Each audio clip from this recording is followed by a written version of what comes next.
baseline smooth. Welcome back.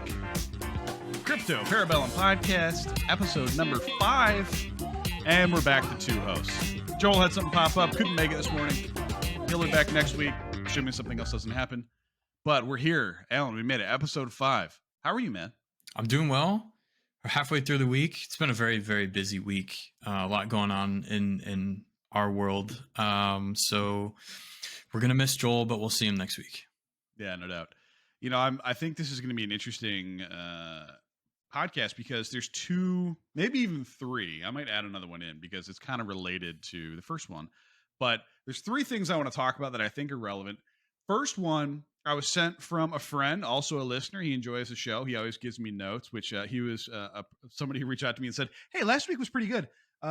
It was more like tangent based, I think was what he said. He's like, it was, a little bit different than the other ones, but it was like 3 guys sitting around in a bar drinking beers talking about crypto. And I was like, yeah, all right.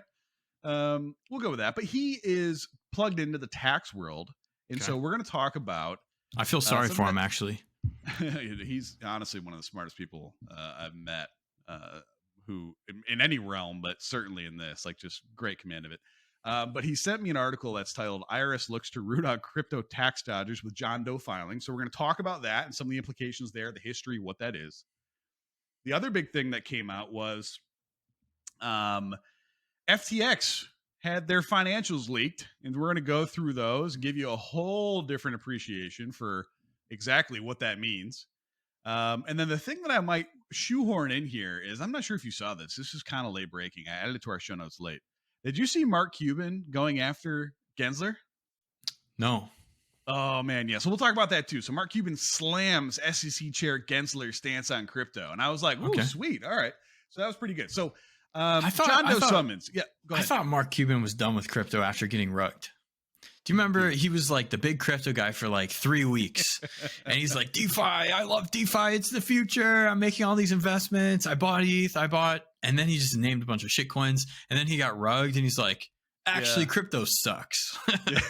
He got rugged. Actually, I know a couple people that got absolutely demolished on Anubis. That's what he got rugged on. Okay. And it wasn't so much a rug as it was there was a protocol error and everything was gone. Oh, okay. And it's gone. Yeah. All right. So John Doe summons. I saw he sent me this article. My buddy did. I'm not going to name him, but he sent me this article, and at first I went, John Doe summons. When's the last time I heard that? When's the first time John Doe summons appeared on your radar, Alan? The first time it appeared on my radar was in relation to Coinbase. I want to say it was 2018, late 2017, sometime around there. And from my memory, the IRS went to Coinbase and said, hey, we want the personal information of everyone who has transacted on your platform like this year, the last 3 years. I'm not sure how that typically works. And Coinbase was like, whoa, we're going to fight this. And at the time, Coinbase probably was the best suited to fight something like that. I think they did a pretty good job. They might be. They probably did the best job that they could have. I think what ended up happening was that they protected anyone who traded less than $20,000 or transaction less than $20,000 worth on Coinbase, but they did have to provide the information of anyone who transacted over $20,000 worth. Yeah. And you know what? If you're using a US exchange, I think you need to be prepared for something like this. Do not dodge your taxes on US exchanges. It's silly. It's futile.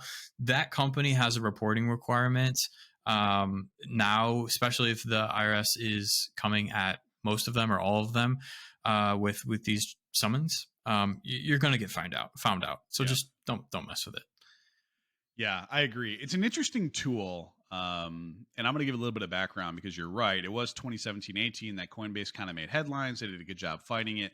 But the John Doe summons is specifically an IRS tool. Okay. So it's specifically for the IRS. You can't if there were some civil action or something, you can't just do this.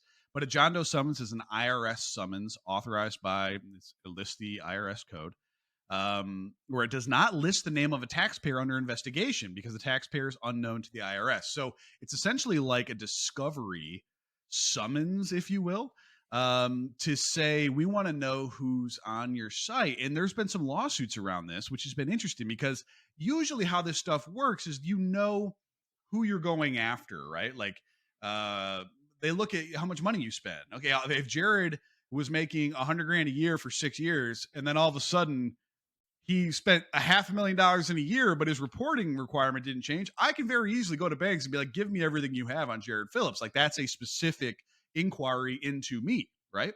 Okay. And this is just a blanket, like, hey, give me everything you got.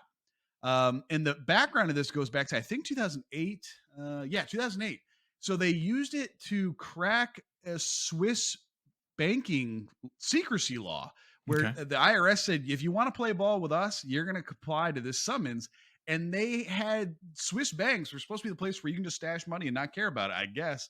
They gave over 4,500 names of people to the IRS that were essentially hiding money there.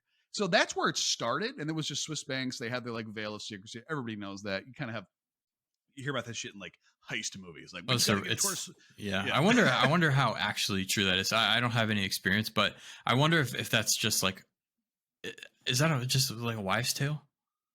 I don't think so. I mean, they've done such a good job being isolationist during any like conflicts. I think maybe it's not. I think it's just more that they have shown through world conflict that like they will do everything they can to protect your money. And so everyone just kind of has this agreement where except they're like, for this John Doe summons, apparently. Yeah, we'll not fuck around with that. But like, that's the thing. That's why the US can compel foreign entities to do shit. Cause it's like, hey, we'll turn off your ability to transact with US in the ways that you do on the up and up if you don't comply with this. And so they did. Anyway, they've done it a few times. They've done it with a few Swiss banks. They did it in 2017 with Coinbase. In researching this to talk about it, Kraken got hit with one of these with similar guidelines of Coinbase. Oh, it was actually, I don't know how long Kraken's been around, but there was like a 4-year window that they had that anybody who transacted $20,000 over a 4-year period, they had to divulge their information, and they did. So there's a couple points to this, which I think are interesting and just funny. The name of this initiative by the IRS is called Operation Hidden Treasure. Okay. Operation Hidden Treasure. So the IRS is going, there's a pot of gold out there that we can tap into. Let's go find it. And it was announced in May of 2021 that they were going to focus explicitly on crypto. And we hadn't really heard much since then. The actual exchange, I don't really know it, to be honest with you. It was Ox Labs Inc. And its subsidiary, collectively SFox. Don't really know it. No, okay? I had not heard of it, but when I looked into it, it looked like it was more like institutional smart order routing. So the really, I mean, I could be wrong. Now I'm nervous that I'm wrong, but it's a full service crypto prime dealer for institutional investors, providing liquidity, security, and infrastructure needed to unlock the full potential. Blah, blah, blah. Like, wow. Okay, I that's interesting to me because my guess is the average individual is not using SFire. I'd never even heard of it. Yeah, I mean, neither had I. And there was 2 other parts about the article, the follow-up article that I read about this, because one, it's weird if it's routing and like actually something a little bit different than what we initially thought. We need to dig into that. But there's 2 parts about this that are interesting from a John Doe summons perspective. The first one is it has to be approved by a federal judge. Usually the IRS can actually like give a summons to any institution and say, give us this. And they have to prove probable cause, which they do. They're not stupid. And they don't have to ask anyone's permission. They do. They had to get a federal judge of the Southern District of New York to approve this. And so you go, all right, well, the federal judges are going, yeah, fine, go for it. Let's give it a run. And then the other part of this that I found interesting was everyone thinks, no, I'm kidding, not everyone, but let me take a step back. There's a statute of limitations on getting audited, right? Everyone kind of knows, like, you make 7 years, man. Oh, I thought it was 5. Yeah, nah. It's 6. It's 6, but it's like the 7th reporting year. So anyway, if at any point a John Doe summons is given to someone that you transact with, until they comply with the summons. So let's say they give it today and it takes Kraken 2 years to comply. The statute on that time is added. So you may think, oh man, I'm 6 years, I'm good. No, it's actually 8 years now. So they can go back. If this was in motion, it extends the statute for how long you can be audited, which to me is interesting because now are they going to start firing these You things just out issue and them go, to look, everyone, right? yeah, that's right. And maybe they will. I mean, we're becoming more and more of a, I mean, just like a authoritarian state. But the thing about taxes, and I don't want to go off on a tangent here, is like usually the IRS knows exactly how much money you make and exactly how much you need to pay, and they just want to make sure you're reporting it correctly, right? It's stupid. It's stupid. Like there's a multi-billion trillion dollar industry that is based off of us being like, we know how much you should give us, but we're going to make sure you get it right. And fuck you. And we're going to give you fines if you don't. And this isn't that because this a lot of these are foreign held, and like these ones obviously aren't. But there's some weird things in here. So what are your thoughts on the implications of this? I don't know. I am one to suggest that anything you're doing on a U.S. exchange, just report it because this is inevitable. Right. I would start to just wonder if you issued a John Doe summons to everyone. Let's say you issued one to, I'll use Binance as an example, Sure. because if they issued one to a Swiss bank account or a Swiss bank, they can also issue one to Binance, right? You don't have to be a U.S. company. Correct. What would Binance turn over? A bunch of emails? Like, because the old days were different than they are today. So the old days, I think you just put in an email. So the IRS has an email?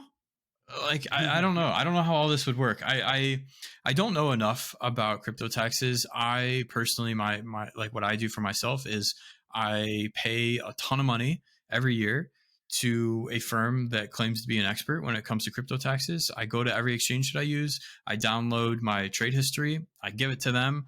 They go through that and they come back with a number. So to be honest, I don't have a lot of experience. I don't know. I just get the number. I write the check and I send it off. I do understand people's concern because even with all of that, I still get personally nervous that like someone is doing something wrong. Either I am like missing some information completely accidentally, or they're interpreting information wrong, or they're just doing it wrong. And ultimately, you have the liability as the taxpayer. And so I try to do my best, but it's scary. If I don't know, crypto exchanges now are getting much better about their reporting. Usually, most of them can just issue you documents just like your traditional brokerage accounts, and it's pretty easy. But 2017, they didn't have that stuff yet. So if an audit did happen, or if a John Doe summons did hit, let's say Coinbase, and they can't protect, and it goes back all these years, I don't even think Coinbase provided enough information to do it completely accurately in 16, 17. Yeah. It's scary. I'd imagine not, right? In the thing about this, in the reason why people are annoyed, and this kind of goes into that other, I mean, it's not IRS, it's SEC, but there's such a lack of clarity on rules and what we should be doing.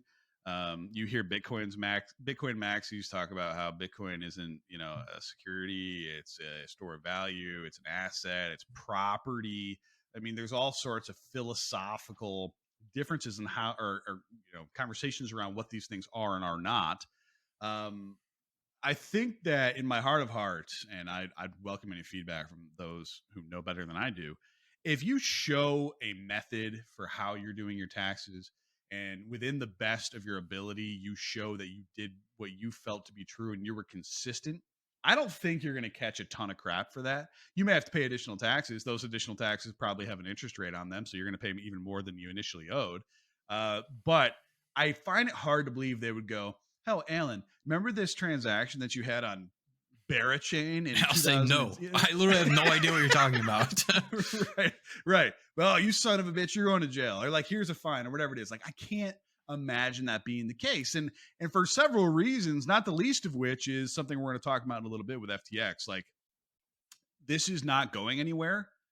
And it's going to behoove everybody for the SEC, the IRS, and the crypto industry to get on the same page. And you can't just be, throwing elbows and trying to break shit up because, you never gave us rules to begin with. So I don't know. I know that a lot of people spend a lot of money on this trying to do the right thing. And what's interesting, and I mentioned it when you and I were talking earlier, there's some lawsuits on this, and I don't know how I feel about that, right? Like you're not going after a specific person. You're just saying, give me your entire list of clients, and that bothers me, right? Like whether you're doing something right or wrong, that bothers me. Of just like, we're gonna see what's there and start diving into stuff. Yeah, I can But yeah, understand that. I would have a hard time arguing against that. I mean, um, America was literally started by a group of people who didn't want to pay taxes. Like, yeah, if you boil it down to that, okay, like Americans do not like taxes, and so I don't think things like the Inflation Reduction Act, which is such a silly name for it, and funding the yeah, IRS. I don't know that that's an overly popular stance, though. I do think you start to see like the left thinking that the rich don't pay their taxes, and I just disagree with that. it's stupid. If you take that money or those additional IRS agents Yeah, and you apply them sort of across the board, I bet you will find more tax cheats under 400K than you'll find tax absolutely. cheats over 400K. Yeah, No one is doing their taxes themselves over 400K. Okay. You do not sit down and like fill out your form. You don't use TurboTax. Like, you're going and right. you're spending a lot of money, like $5,000 plus minimum. Over $10,000 is like very, very common per year to have someone else do your taxes. You do not find tax cheats. Now, there are loopholes in the system that exist for a reason. And when I don't even know it's fair to call them loopholes. They But were they loopholes aren't illegal. They're not illegal. they They're were just, created for a reason, right? So like right. you say, oh, all these corporations aren't paying taxes. They're just reinvesting, and like that is in the tax code for a reason, because at some point, I don't know who, someone decided that, hey, we want companies to reinvest instead of paying tax now or recognizing revenue now. They'll want to build a new building. They'll want Yeah, to hire an additional 10,000 people, and so adding this giant tax force, whether it's focused on crypto or additional audits or whatever, just in you are general, not yeah, going to find. Of course, there will be the one-off, right?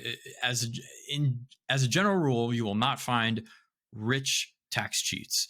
The people right. that are cheating on their taxes, usually it's accidental, and it's going to be under 400K, and you're hurting the wrong people. Right. It's weird. It's funny to me. By the way, the initial one that I talked about in Switzerland was UBS. So like everybody knows UBS. Mhm. So they were the ones who initially got this John Doe summons. I was just reading in the footnotes. Um, the statute of limitations was extended by 2 years for all those UBS people. And like those were the rich ones, right? Those would be the ones that probably would have been doing something. Like, I don't know about you, Alan. I've never looked into Swiss banking. No, me either. Like, I'm just not on that level, man. So like 4,500 people had them, and they got 2 years extended on that. So I'll be curious to see if they just start spamming these things out, and actually, trying to just flush out as much as they can. I just hate the idea. Like, look, if you're in this for the right reasons, doing it the right way, you pay your taxes. I had a guy message me on Telegram, freaking out because I posted this article in the Telegram room, and he was like, who do you use? I got like, I don't try. Oh my God. Like having a freak out about this. He's like, I'm not screwing around on this. Like, how do you report stuff on Secret Chain? It's a secret chain. Like, how do I get that stuff off? And it was just like crazy to think that like that level of anxiety off of an article. But like people, I think generally want to do well. There's always scumbags, man. You know what? There's scumbags in everything. Yeah, I mean, nobody So wants yeah, to go to jail. I mean, yeah, I think I don't know. There's no easy solution, right? Like maybe some of this pressure um, is just that. It's just pressure to yeah. be like, hey, we're there, we're looking, we're gonna find out. So make sure you just pay it. I Uh, agree. Maybe that's it. Maybe that's it. And by the way, anecdotally, the Coinbase one. Coinbase finally fought it, did well, and it looks like based on every article I'm seeing, it is like over $20,000 in transaction is kind of where they draw the line. Everywhere now, even Kraken's was like that. mm. This one as well with S box or socks or whatever the hell this S place is called. Fox, yeah. S Fox, whatever they do. Again, it's people over 20,000. So it sounds like Coinbase fought that battle, and that's kind of what they're using now, which is how the government works. Give us one thing, we'll go with it. How much do you think Coinbase got, Well, I, or the IRS got from those Coinbase summons? Um, it's probably not that much. My guess is that it's not that large. Like the number is probably small. Okay. I mean, in the grand scheme of things, I think it is small. But from what we talked about initially with that John Doe summons from IRS and Coinbase saying, yes, we'll turn over anybody who's transacted over $20,000. Yeah. The IRS got an additional $17.5 million in tax revenue. Yeah, that's small. It is small. I think that's but small. It's funny because 2017, how many people were using Coinbase, Alan? I don't know. I mean, millions. That's for sure. Yeah. So the thing, that's probably a win for the IRS. Like, how much man hours did they spend fighting for a John Doe summons? They didn't spend $17 million, and then they found $17 million of new revenue. Like, the IRS is a business, just like anything else. That's probably a good play for them. So just like that, the SEC is basically a business too. They're there to protect, but they need to hit a certain number of settlements a year, like for that revenue, so that they can run the next year. It's where's an easy target? What can we do? Minimal effort for maximum return. They sent a John Doe summons. Maybe they spent $1 million worth of people's time fighting it. And they got 17 in return. Yeah, that's a good investment. It's a win. Somebody got bonus to that year. Yeah, maybe. All right. So anything else to add on the John Doe summons, or you want to move on to our next? I'd say if you are someone that's listening and concerned about this, the easiest thing you can do going forward is try to keep all of your crypto transactions to one place. So I know this is hard to do, but let's say it's Coinbase or it's FTX. Go from your bank account to that exchange, stay in that exchange, trade, do whatever you think you do whatever you can or you want to do. Take that money right back to the bank account so that everything is enclosed inside that exchange. Where it gets really difficult is when you're like paying your friends for lunch from the exchange account and sending it to your MetaMask and funding this DeFi protocol and that DeFi protocol. I understand people want to do those things. So do I, but ask yourself if it's worth the effort that you spend every single year to do your taxes in these really complicated structures. I think that's good advice. I noticed one of the exchanges you mentioned just now was FTX. That's a good segue into our next topic. I will read the headline of the article on CNBC and then kind of let you take over. But here's the headline. FTX grew revenue 1,000% during the crypto craze, leaked financials show. This is more your realm than my own, Alan. Talk me through this. Yeah, I think it's cool that we get some visibility into these audited financials from FTX because the only exchange we've had visibility into right now so far is Coinbase. They're public, and so we can go through their financials. The question is like, why were these financials leaked? I think there's like a couple things that could have come from, some more likely than others. Could have been an employee that left the company disgruntled. Hey, I'm going to leak your information. I sort of don't think that that's the case. It could be that FTX is interested in raising new money and they were sharing financials with potential investors, and one of those investors leaked the information. That's possible. I think that's like the medium likelihood. The other thing is it had something to do with an acquisition. Either they were looking at doing an acquisition and they needed to prove, right, like that they could afford it, or someone was like biting at them saying like, hey, we might be interested in acquiring you. What does the business look like? I don't know. It's probably either that they were interested in raising money, it got shared with an investor who leaked it, a potential investor, or some type of acquisition, the information was shared. But what came out of it is really interesting, at least in my perspective. You're right. FTX revenue grew 10x between 2020 and 2021 from $90 million in 2020 to $1.2 billion in 2021. That's like top line revenue. They ended 2021 with $2.5 billion in cash, and they had a profit margin of 27%. I expected the profit margin to be high. I would have guessed upper 30s though. Where I would attribute that is they are spending a lot of money building an office in the Bahamas. It's going to have living quarters. It's not just an office. It's like a complex of apartments, for lack of a better word, condos with housing attached. And it's going to have, catering, basketball court. From what I've seen, like it's going to be a compound. The FTX Are you gonna compound. go? I doubt I would get invited. I would go if I got invited, but I don't think I would get invited. We need to land an invite. Maybe we can do a show one day when we're huge on location. That would be cool. I mean, I don't know. I'm sure that like, I don't know. I would think that if you reached out to somebody and said, "Hey, like I want to come," they might just be like, "Why?" I don't know. Don't be weird. Don't be weird. Like, I just want to see. Yeah. Oh, I just want a tour. It's like, dude, we're working here. Can you like leave us alone? That's true. But anyways, I mean, they spent a lot of money on that. They spent a ton of money on marketing. You have FTX Arena. They spent a ton of money on. They had also the MLB patches or sponsorships. They've been doing. They did Super Bowl commercials, general commercials. There's billboards at least all over Chicago. I don't know if they're in other major cities, but like with Sam's face all over his big hair right in the middle. Are you in type thing? So like, they're spending a lot of money. They've done an amazing job growing that business.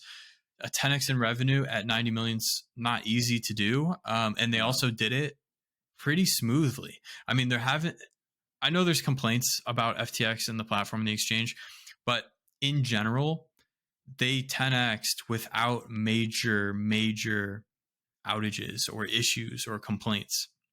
Yeah. Pretty smooth. They have a small team. I'm always amazed by what they're able to do.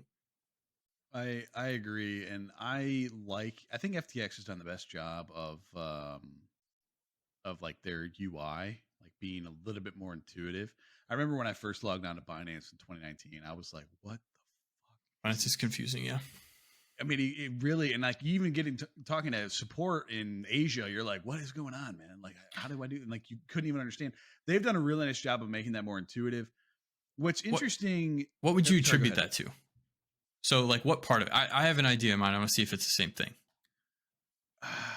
Well, I don't know if you're angling towards like being lost in translation. I just think that I have an idea about like a paradigm of what that should look like. Where are my assets? What's being used as collateral? How do I exchange these things? Yep. And it should be a little bit more linear. They have like several different trading accounts you need to transfer from one to the other. If you ever were thinking about using margin, there's like here's a margin, you put it in your margin account. Doesn't mean you're using margin. You're talking about Binance right now. I'm talking about Binance right now. But like so like that was all very, very weird. FTX, you go to your account page and it's like, here's what you have. Here's how your percent collateral being used. Here's how much you're paying in fees, which is interesting. I mean, it's done well. It's not perfect. It got a lot better. When I first started at FTX, it had its own issues, but like they've done a good job making that a lot easier to follow, I think. I completely agree. So I was trying to ask was what point do you think makes Binance so much more difficult? And we had the same thing in mind. It's the multiple accounts, moving margin. So what I would say to FTX's benefit is everything is margin. It's one account. Yes. Now they value different assets at different like margin levels. I don't know the right terminology there, but if it's Bitcoin, you get 100% of your value. If it's, let's say like, shitcoin XYZ that's market cap is 500, they're only going to take like up to 60% of that because they're worried about the liquidity during like liquidation. So, but they make it so simple. And so I would agree with you. That is exactly why theirs feels more intuitive.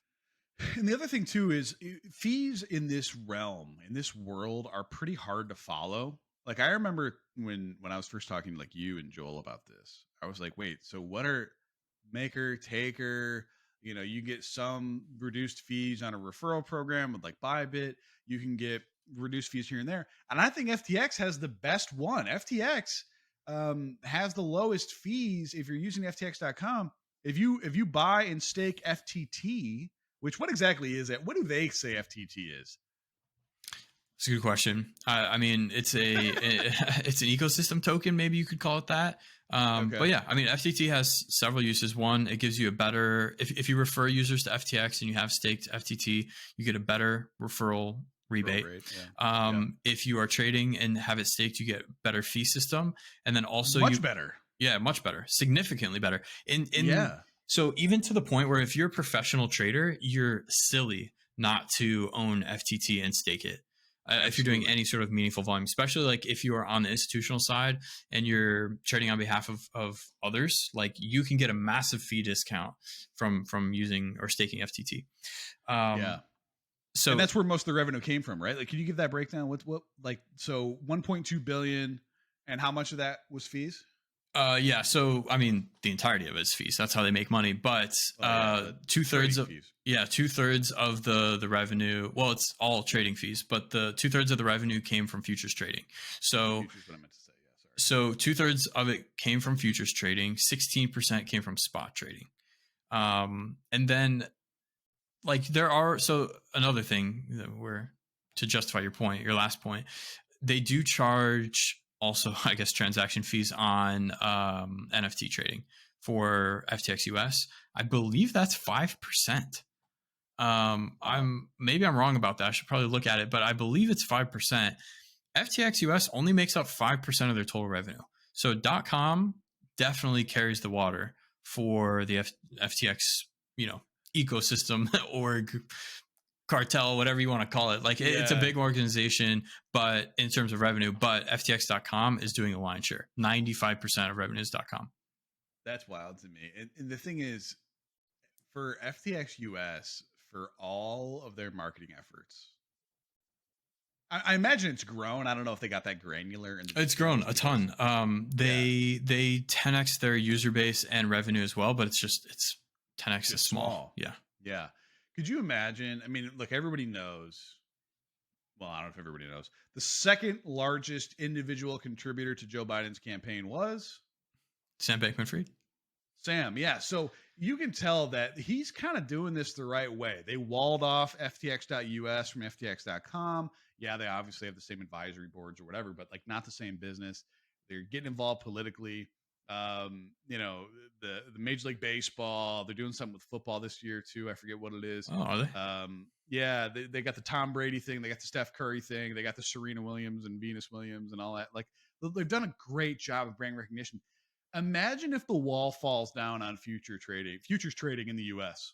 I mean, that's what they're pushing for. I forget the name of the organization, but Sam went to like a roundtable maybe 3 months ago and was pretty aggressive there that futures trading should be allowed in the US for cryptocurrencies. They acquired the new name of the business is FTX Derivative. FTX Derivatives. But what was that? Ledger X, I think. Yeah. Yeah, we talked about that last week. Got it. Yeah. So they made that acquisition. They're definitely pushing towards it. They want to be able to offer it. Can you imagine the juggernaut that they would be? Ugh, What I would say to that point is their efforts will also benefit other U.S. crypto exchanges. And what I mean by that is, let's say they lead the charge. I doubt they're going to get a license to offer futures trading, but Coinbase doesn't, or but Gemini doesn't, or but yeah. Kraken doesn't. So if they are successful, every US exchange sort of benefits. And then I think the biggest beneficiary there is Coinbase. They already have the user base, 75, 80 million users, tons of assets on exchange. Like you're silly if you think that some of FTX's revenue or volume in 2021 didn't come from users who have Coinbase accounts. No doubt. And Yeah. so, if you can now do that on Coinbase and they're competitive with fees, like Coinbase would be a juggernaut. I think Yeah. it's hard to build an exchange. I think FTX might be the last ones to do it. FTX before that was Bybit. Like it's hard to bootstrap an exchange. Even if you have tons of money, it's hard to find the liquidity, which then brings the volume. It's Right. tough. Plus, those exchanges churn through users very, very quickly. Like I don't know how well known this is, but the average life cycle of an exchange account is 6 to 8 months. Right. Either they give up or they lost all their money in 6 to 8 months on futures trading. That's a high burn. Yeah, but you know what? I remember when I first signed up with Interactive Brokers for I started trading equities and futures contracts in the standard market 10 years ago, more than that. I had to do a questionnaire. I had to sign up for, yes, what's your experience on this? How well do you know? Blah, blah, blah, blah. Did a questionnaire and then like, all right, here you go. And gave me a huge loan, man. Like, you have to deposit X amount of money, but then they gave it to you right away. So I find it interesting because you're right. Like a lot of people crack and they lose their money. But it's not like, it's not like that's unique to crypto. I mean, it's That's just true. such bullshit to me. Well, you're right, and it's a fair point. There will, like, in the realm of like IB or forex exchanges, like the day trading paid groups, like for stocks and stuff like that, there will always Yeah. be an audience of new 18 to 24-year-old males who are willing to give it a try, and Yep. they'll fail, and then the next generation of people go through the age gates of 18 to 24 male. Like That's that is the trading audience. Yeah. And after you tend to age out of 24, you're either successful or you're like, this is dumb, I was done, I'm going to move on with my life. Yes. There will always be a new 18-year-old male to market to. So there's an audience.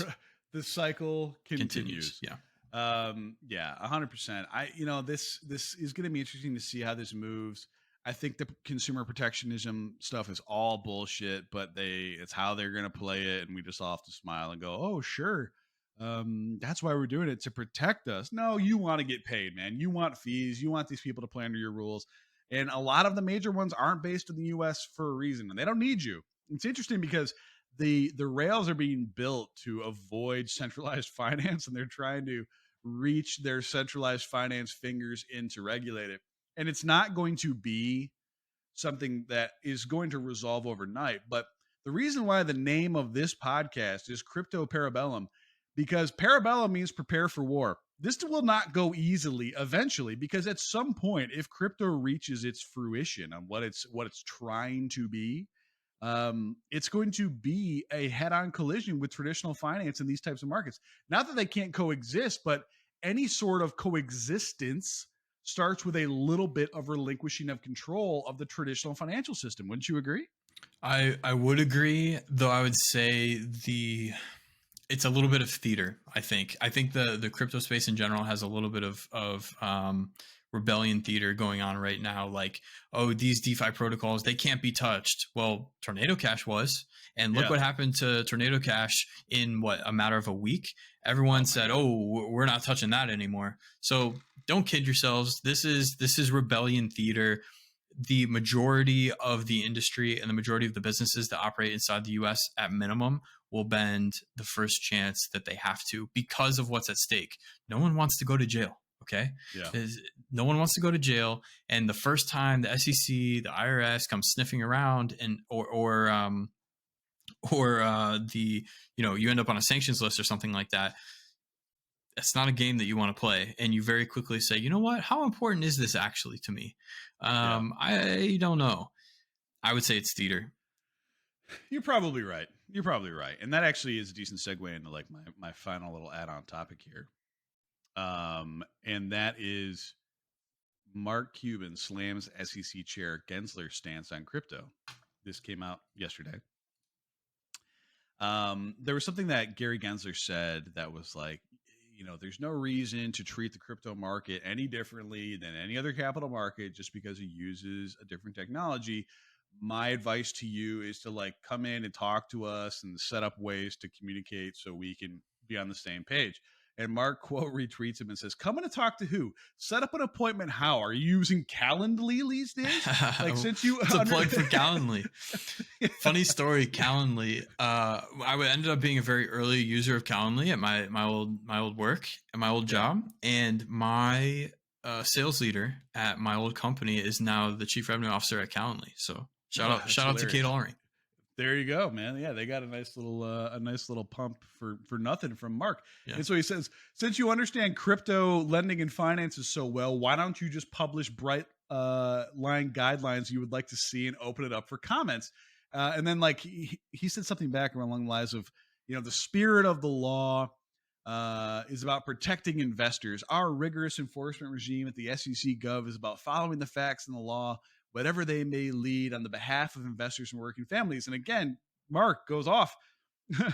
This is such bullshit. You didn't start this bullshit. Please don't continue it. If you were working on behalf of investors, you'd make it easy for questions by investors and business people to be asked and answered, but you don't. You make it near impossible. Those who can't afford lawyers can only guess. And it's interesting because that's literally the sum of like our entire conversation today. Is like, well, we're gonna do what we think we know, and we don't fucking know. And then later on, they might be like, "Ah, gotcha, bitch." Yeah, Right? Mark Cuban has a storied history with SEC, where he was under investigation probably 10 years ago now, and he was like, "This is bullshit. I'm going to fight it." And he has had a vendetta sort of like ever since. That if you have the money, it's an unfair system. If you have the money, you can fight it. Assuming you did nothing wrong, of course. And if you don't, you have to bend the knee. Yeah. Yeah, I mean it's such a weird, people talk about unequal treatment between the rich and the poor, and this is, I think, really where it shines more than anything else. Same thing. I mean, the criminal justice system too, not just like these sort of things. If you can afford, if you get a DUI and you can afford a lawyer, you can usually get away scot free on a first infringement. If not, you're going to jail, man, or you're having a huge fine, or getting your license suspended. Like, it's such different universes that exist between the rich and the poor. It makes me sick, man. Yeah, I would agree. That part sucks. Makes me sick. There was one other point I was gonna make. I forget what it was. Oh, I think you made a really solid point. Not a lot of people are going to maybe necessarily know what we're talking about, but can you tell us who Alameda Research is? Yeah, so Alameda Research was founded by SBF. It's a prop trading firm. I think is probably the right word for it. It existed prior to FTX, so they were just trading, right? That was their intention. They sort of got started with regional arbitrage. So there was a time in 2017, and actually this is a story for another day, but I tried to do the same thing. I did not do it successfully. Sam did. What he was doing was buying Bitcoin, let's say for $18,000 in the US, and selling it on an Korean exchange for $22,000. And then the hard part about doing that is that's easy. You buy it, you can easily set up a US exchange. You can buy it for $18,000. You can send it to your Korean exchange. The problem is, how do you bring the money back to the US to start that cycle again? And that's what Alameda figured out. And I did not. But that's how 3AC started too. That's how when 3AC really? got kicked out. When 3AC got kicked out of the Forex land because they pissed off all the bankers, that's what they started doing. Yeah, I mean, it was very obvious in there for a while in 2017, like 6 months maybe. And so that's how they got started. Then obviously they did really well. They have a trading background, so they became a prop trading firm. When they started FTX, they continued to be associated via Sam. Then more recently, maybe a year and a half ago, Sam sort of moved away from that. Passed it to a different Sam, by the way, which is confusing, but different Sam. And so it's sort of like very closely aligned or associated with FTX often. And the rumor was whenever you traded on FTX, you were trading against the market at large, but really you were trading against Alameda. Yeah. Right? I mean, that was the common, I don't know, accusation. But I mean, when you look at the financials that got leaked, now we have proof that Alameda is 6% of the volume on FTX. So I would say that is much less than what most people expected. And now, if you want to be accurate, you're trading against Alameda 6% of the time. And in an earlier conversation, which was not recording accurately, Alan had me guess. And I thought it was going to be closer to like 30 or 40%. Because I think that's kind of what, if you were to just ask like Joe C tier that actually trades, I think that would be about the average, about the idea, right? Yeah, I mean, people have always accused them of, it's all Alameda. It's just a giant order book with Alameda on the other side. It's not accurate. These are audited financials. 6% of the volume was Alameda. So I think that's a win for FTX. They can be upset that these financials got leaked. It just made you look good. You 10x your revenue. You have all this cash. You put to bed the concerns that Alameda is doing all the volume on FTX. Like, maybe you're a little bit embarrassed that FTX US is only 5%. But even then, Right. if you felt bad about that, you can arguably say like it's a hard market to gain market share in. We're spending a lot of money that's gonna have a return 3 years down the road. Yeah. And on top of that, we 10x'd FTX US users Right. revenue volume, and so like we're on a good path. It's just earlier than the rest of the business, so there's nothing Yeah. to be embarrassed about. Again, they've done a great job. You have to applaud the business that they've built.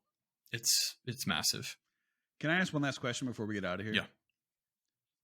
Is there any benefit to FTX eventually becoming publicly traded? Yeah, I mean, Sam gets liquidity. That's a pretty good benefit. That'd be it, right? Because essentially he owns a ton of like a value that he'd have to raise, sell, divest out of. Yeah, I mean, I think if he wanted to, right? really the only reason that you go public is because you think you've hit the max valuation you can get in the private markets. Otherwise, what's the point? You're looking for liquidity now as like a founding team or something like that. I don't know. I don't know. I'd have to think about that more and address it maybe on like a future episode. But I think that they wouldn't rule it out. But so much of their business is done overseas that it would bring more. Right now, it would bring more scrutiny than it's worth. Absolutely. That's kind of where my brain went, even as I was formulating the question. But I figure like shit like this doesn't get leaked very often. No, we've never seen it. But like you even talked about, they have a fairly small group of people. So I'm sure it's not easy. It's not going to be hard to figure out roughly where this came from. And if they wanted to stop it, could they have been more protective about it? I doubt they did because it just makes them look like badasses. And like, there's no doubt in my mind, like Sam's 30 fucking years old, dude. I'm 37. Okay. He's 30 years old. 20 years from now, where are we going to be when he's 50? I mean, like, I can't envision a way that they don't continue multiples of what they've already done. Yeah, I think was FTX's latest round at $40 billion valuation or 30? I can't remember. I thought it was 40, but okay. I mean, at that point, they're worth more than Coinbase. Coinbase on public markets is 25, 20. I don't know. It just had a recent pump, but it's not huge. And so you might look at the market and be like, ooh, I don't want to get spanked like Coinbase did. It's better to be private right now. Market cap of Coinbase, 16.43 billion. Okay. Yeah. Even if it was 30, even if it was 20, still bigger than Coinbase. Yeah, by market cap. By market cap, yeah. So why would you want to go public just to get your shares spanked, most likely? Yeah, I mean, I guess that'll be the key, right? Okay, but I have I have to correct myself. Okay. The major difference, FTX was profitable, Coinbase is not profitable. Dude, that's fucked up, man. How the fuck are they not profitable? Way too many people. Yeah, Coinbase has. Oh my god. Man, I don't want to get this wrong, but I believe Coinbase was targeting 4,000 employees and they like pulled it back or something like that. So let's say they have 2,000. I think they have more than that. FTX has 2021 number of employees 3,730. That was in 2021. Obviously, there's been some changes. They cut 30% of that. So it's over 3,000. FTX probably between. If I had to make a really educated guess, I would say 100 for US, and not including like support, like contractor type stuff. I bet 100 for US, and I would guess at max 200 for .com. But I bet it's lower than that. I'm overestimating both of those. So probably less than 10% of the staff of Coinbase, and they're doing significantly better business. Yeah. I mean, they're going to eat Coinbase's lunch. They're so efficient. I wish there was like their handbook of how they hire and they could just, replicate that. I don't know how they do it. I think you hire the smartest people. I bet they don't, you know what I bet they don't do? I bet they don't haggle over starting salaries. I bet they find good people and they make it incentive based. And they just say, look, come work with some of the biggest badasses out here and we'll all get rich together if we do our right things. Like I bet if you were to, and I don't know, man, this is me speculating, but if I were to guess about the culture at that place, everyone is in alignment. Because you're that small, you can maintain culture. How the hell do you maintain culture with 4,000 people? Well, you don't. And like Brian Armstrong went on, what podcast was it? He went on Jason, what's his last name? Kalinakis, something like that. He's one of the four from All In, early investor in Uber, has a podcast called something in startups. This Week in Startups. He went on and talked about sort of the culture problem. And we could cover this in another episode when we do our crypto history. But Brian basically said, like, the culture here, like, sucks. We're not going to talk about politics anymore. No more, like, woke chat in Slack. And if you don't like it, here's, I think, a 2-month severance, like, leave. Yeah. You have to. It gets to be 3,000 people, and it's like, we lost control. Yeah. I know somebody that works in human resources at Coinbase, or at least used to. I think she was thinking about moving on. But yeah, it's been interesting to hear from the inside. I mean, obviously it's a very small subset, but HR is employee facing. So you deal with that stuff every day. Anyway, really good stuff, Alan. I'm glad we did this. I liked it so much. We did it twice. Okay? We did do it twice. Yeah. I got to rename the podcast here. All right. Well, thank you, everybody. This has been episode 5. Let me hit our outro, and we'll be back next week, possibly with another host again. Back to 3. Hopefully, everything's okay with Joel, but we'll hit the outro here. Alan, have a good remainder of your week, buddy. Thanks, man. You too. Thank you. Take care, everybody. Crypto Parabellum Podcast. Follow us on YouTube. We need that. We're at like 60 followers. We got to get to 100 so I can claim the URL, the URL. So follow us on YouTube. We'll post that link later.